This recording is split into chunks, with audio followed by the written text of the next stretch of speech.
અરવલ્લી અને સાબરકાંઠા જિલ્લામાં શંકાસ્પદ ચાંદીપુરા વાયરસનો કહેર, 5 બાળકોના મોત, તંત્ર એક્ટિવ મોડમાં. અરવલ્લી અને સાબરકાંઠા જિલ્લામાં શંકાસ્પદ ચાંદીપુરા વાયરસનો કહેર જોવા મળી રહ્યો છે.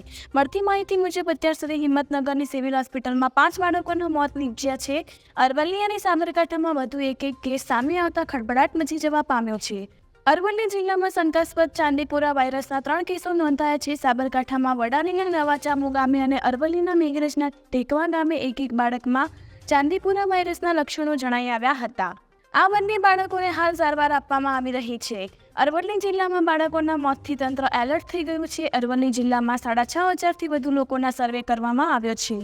માખી, મચ્છર અને સેન્ડ ફ્લાય માખી દ્વારા ફેલાતા ચાંદીપુરા વાયરસને મળતા આવતા લક્ષણો ધરાવતા શંકાસ્પદ ચાંદીપુરા વાયરસથી હાઈગ્રેડ તાવ, ઉલટી, ઝાડા, માથાનો દુખાવો, ખેંચ, અનિદ્રા, અમુક કલાકોમાં કોમામાં સાથે ચામડી ઉપર ઉપસેલા ચિહ્નો સહિતના લક્ષણો આવતા હોય છે.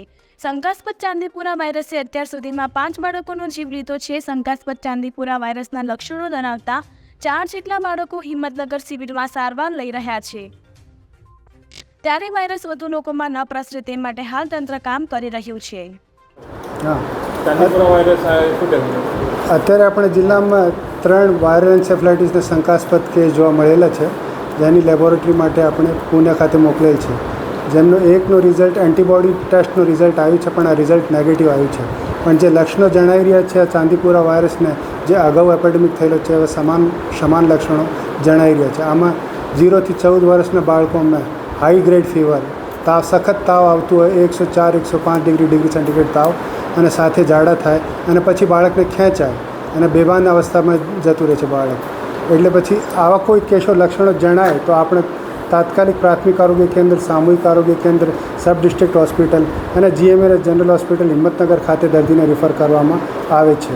અને આપણે પ્રિવેન્ટિવ મેઝર્સ માટે તમામ જે ગામોમાં જ્યાં કેસ નીકળે છે ત્યાં આપણે સર્વેલન્સની કામગીરી પૂર્ણ કરેલી છે.